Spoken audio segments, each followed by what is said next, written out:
ரசனையால் Tamil cinema உலகை வாழ வைக்கும் ரசிகர்கள் யாவருக்கும் வெற்றி விமர்சனத்தின் முதல் வணக்கம். இன்னைக்கு இந்த எபிசோடில் நாம் விமர்சனம் பார்க்கக்கூடிய படம் இயக்குனர் கௌதம் டின்னினோரியுடைய படைப்பில் விஜய் தேவரகொண்டானுடைய நடிப்பில் ஒரு தெலுங்கு படமாக தமிழில் நம்மூர் திரையரங்குகளில் ரிலீஸ் ஆகிருக்கக்கூடிய கிங்டம் படம் எப்படி இருக்குது அப்படின்னு தான் பார்க்க போகிறோம். நீங்கள் இப்போ தான் முதல் முறையாக நம்ம சேனலுக்கு வரீங்கன்னா மறக்காமல் நம்ம சேனலை சப்ஸ்கிரைப் பண்ணி வச்சுங்க. பெஸ்ட் ஃபார் ஹானஸ்ட் ரிவ்யூஸ் எப்போவுமே உங்களுக்கு கிடைக்கும். அண்ட் தென் மறக்காமல் இந்த வீடியோ கடைசி வரைக்கும் பார்த்து உங்களுக்கு இந்த வீடியோ பிடிச்சிருந்ததுன்னா சின்னதாக ஒரு லைக் பண்ணுங்கள், ஃப்ரெண்ட்ஸ் அண்ட் ஃபேமிலிக்கு ஷேர் பண்ணுங்கள். தங்களின் மேலான கருத்துக்களை கமெண்ட்டில் சொல்லவும் மறந்துடாதீங்க. அப்புறம் ஒரு ரகசியம் சொல்கிறேன், இந்த படத்துக்கு ரோஸ்ட் கண்டென்ட்டும் இருக்குது, அதை நம்ம தனியாக பேசிக்கணும். இப்போது இந்த படத்தினுடைய ரிவ்யூ மட்டும் என்னென்னு பார்த்துருவோம். இந்த படத்தினுடைய கதை அப்படின்னு பார்க்க போனால், படத்தினோட ஆரம்ப கட்டத்தில் ஸ்ரீலங்காவில் ஒரு கோல்டு மைன் இருக்குது. அந்த கோல்டு மைனை ஆட்டை போடுறதுக்காக பிரிட்டிஷ்காரன் படையை அனுப்புகிறாங்க. அங்கே இருக்கக்கூடிய நம்ம விஜய் தேவரகொண்டா அந்த கோல்டு மைனையும் காப்பாற்றி, அந்த கோல்டு மைனை சுற்றி வாழ்வாதாரம் கொண்ட மக்கள் இருப்பாங்க, அவங்களையும் காப்பாற்றி அவங்களுக்கே கடவுள் ஆகிடுறாரு. ஸோ கடவுளாகி அவர் தன்னையும் தியாகம் பண்ணிடுறாரு. இன்னொரு பக்கம் ஓப்பன் பண்ணால் ப்ரெசண்டில் கதாநாயகன் சாதாரண மிடில் கிளாஸ் கான்ஸ்டபிளாக போய் சேர்றாரு. இவருக்கு ஸ்பையாகி ஒரு மிகப்பெரிய வேலை செய்கிறதுக்கு உண்டான ஒரு ஆப்பர்ச்சுனிட்டி அடிக்குது. இதுக்கப்புறம் அவருக்கு என்ன தான் நடக்குது?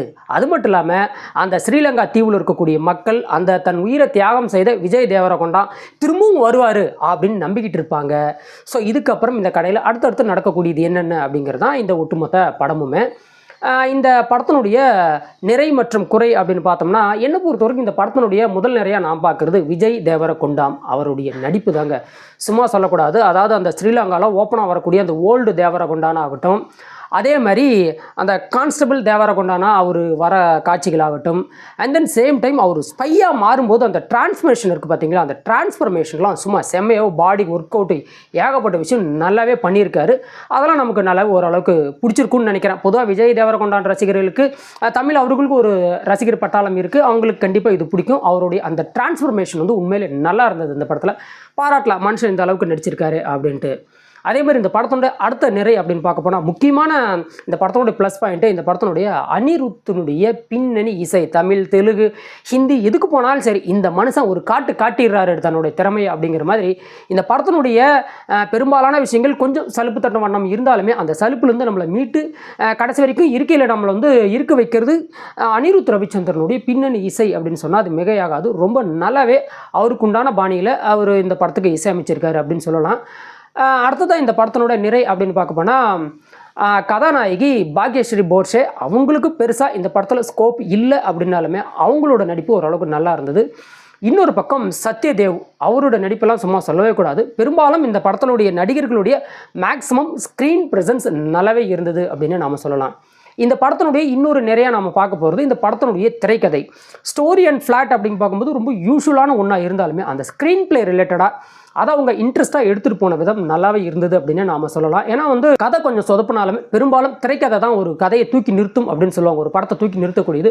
பட் என்னை பொறுத்த வரைக்கும் இந்த படத்தினுடைய அந்த திரைக்கதை தான் இந்த படத்தை தூக்கி நிறுத்தக்கூடிய விஷயமா நம்ம பார்க்கப்படுது. அவர் கான்ஸ்டபிள் ஆகிறதாகட்டும், அப்படியே அவர் டிரான்ஸ்ஃபர்மேஷன் ஆகி அந்த ஸ்பையை மாறதாகட்டும், அவர் அந்த இடத்துக்கு போகும்போது அந்த ஜெயில் சீக்வன்ஸ் ஒன்று வரும், அந்த சீக்வன்ஸ் ஆகட்டும், அதே மாதிரி ஏகப்பட்ட விஷயங்கள் இந்த படத்தில் கதை நீங்களாக திரைக்கதை ரீதியாக நல்லாவே எடுத்துகிட்டு போயிருக்காங்க. அதுக்குண்டான ஒத்துழைப்பு விஜய் தேவரகொண்டாங்கிட்ட முழுசாக இருந்தது. இந்த படத்தை தூக்கி நிறுத்தக்கூடிய முதல் 2 சமாச்சாரம்னா, ஒன்று விஜய் தேவரகொண்டா, இன்னொன்று இந்த படத்தினுடைய திரைக்கதை, இன்னொன்று அனிருத்தோட இசை. இது எல்லாமே இந்த படத்தினுடைய நிறையா பார்க்கலாம். அதே மாதிரி சினிமோட்டோகிராஃபி ஆகட்டும், அதே மாதிரி எடிட்டிங் ஆகட்டும், இந்த படம் முழுக்க தெலுங்கு பட ஜானரில் ஓடினாலுமே நமக்கு பார்க்கறதுக்கு சலுப்படிக்கா வண்ணம் இருப்பதற்கு முக்கியமான நிறைகள் இப்போ நான் சொன்னேன். இது எல்லாமே தான் நண்பர்களே. இப்போது இந்த படத்தினுடைய குறை அப்படின்னு பார்க்க போனால், என்னை பொறுத்த வரைக்கும் இந்த படத்தினுடைய முதல் குறையாக நாம் பார்க்கக்கூடியது இந்த படத்தினுடைய ஸ்டோரி தாங்க. ரொம்ப யூஸ்வலான ஒரு தெலுங்கு ஸ்டோரி. அதாவது இந்த காட்சி அடுத்தது வரும் அப்படின்னு நம்மளால் ஈஸியாக கணிக்கக்கூடிய அளவுக்கு இருக்கக்கூடிய ஒரு ஸ்பை யூனிவர்சல் ஸ்டோரி அப்படின்னு கூட சொல்லலாம். அந்த அளவுக்கு தான் ரொம்ப யூஸ்வலான கதையை எடுத்து வச்சுருக்காங்க. அதேமாதிரி இந்த படத்தில் கதாநாயகனுக்கு இருக்கக்கூடிய அந்த பில்டப்பு வில்லன் கதாபாத்திரத்தில் பெருசாக எழுதப்படலையோ அப்படிங்கிற ஒரு எண்ணம் நமக்கு ரொம்பவே இருக்குது. பொதுவாக இந்த தெலுங்கு படங்கள்லாம் பில்டப் ஓவராக இருக்கும். அந்த பில்டப்புக்கு ஏற்ற மாதிரி வில்லனும் பில்டப்பாக இருந்தால் தானே சரியாக இருக்கும். பட் பில்டப்புக்கு ஏற்ற மாதிரி வில்லனை சரியாக பில்ட் பண்ணாமல் விட்டாங்களோ அப்படிங்கிற ஒரு எண்ணமும் இந்த படத்தை பார்க்கும்போது நமக்கு தோணுது. அதே மாதிரி படத்தினுடைய ஃபர்ஸ்ட் ஹாப்பெல்லாம் செம்மையாக இருக்குது நண்பர்கள். ரொம்ப என்கேஜாக சுறுசுறுப்பாக ஒரு தெலுங்கு படம் எப்படி வருமோ அதற்குண்டான இன்டீரியரில் நல்லாவே ஓடுது. பட் இந்த படத்தினுடைய மிகப்பெரிய மைனஸ் பாயிண்ட்டாக நம்ம பார்க்குறது செகண்ட் ஹாஃப். டோட்டலாக லாகு, ஸ்டோரியில் சில கன்ஃபியூஷன்ஸு, இந்த மாதிரியான ஒரு சில விஷயங்கள் செகண்ட் ஹாஃபில் கொஞ்சம் சவச்சவா வளவலானதாக போகிற மாதிரி தான் நமக்கு ஒரு ஃபீலிங் இருந்தது. எனக்கு ஆக்சுவலாக அப்படி தான் இருந்தது. உண்மை என்னென்னா அதுதான். அந்த கிளைமேக்ஸ் ஒரு 1/2 hour இருக்கையிலேயே ஸ்டோரி இன்னும் கொஞ்சம் எலவேட் பண்ணி கொண்டு போகிறாங்க. அது ஓரளவுக்கு நல்லா இருந்தது. அதே கிளைமேக்ஸ்லாம் நம்ம எதிர்பார்த்த கிளைமேக்ஸாக இருந்தாலுமே பார்க்குறது ஸ்க்ரீன் ப்ரெசன்ஸ் எல்லாம் நல்லா இருந்தது அப்படின்னு நம்ம சொல்லலாம். என்னை பொறுத்தவரைக்கும் இந்த கிங்டம் கிழிஞ்சது போ அப்படின்னு இல்லாமல் ஒரு சில விஷயங்கள் சுமாராக இருக்குது. பெரும்பாலான விஷயங்கள் சொத்தையாகவும் இருக்கத்தான் செய்யுது. இந்த படத்தை நீங்கள் பார்க்கலாமா வேண்டாமான்னு என்ன கேட்டால், என்னை பொறுத்த வரைக்கும் ஒரு டீசென்ட் வாட்சபிள் மூவியாக இதை நம்ம எடுத்துக்கலாம் நண்பர்களே. இந்த விமர்சனம் உங்களுக்கு பிடிச்சிருந்தா லைக் பண்ணுங்கள், ஃப்ரெண்ட்ஸ் அண்ட் ஃபேமிலிக்கு ஷேர் பண்ணுங்கள். மறக்காமல் நம்ம சேனலை சப்ஸ்கிரைப் பண்ணி தங்களின் மேலான கருத்துக்களை கமெண்ட்டில் சொல்லவும் மறந்துடாதீங்க. இக்காணொலியை கண்டு ரசித்த அனைத்து நல்லுணங்களுக்கும் நன்றி தெரிவித்துக் கொண்டு மற்றும் ஒரு சிறந்த விமர்சனத்துடன் தங்களை சந்திக்கும் வரை தங்களிடமிருந்து விடைபெறுவது வெட்டி விமர்சனம். வெல்க தமிழ்.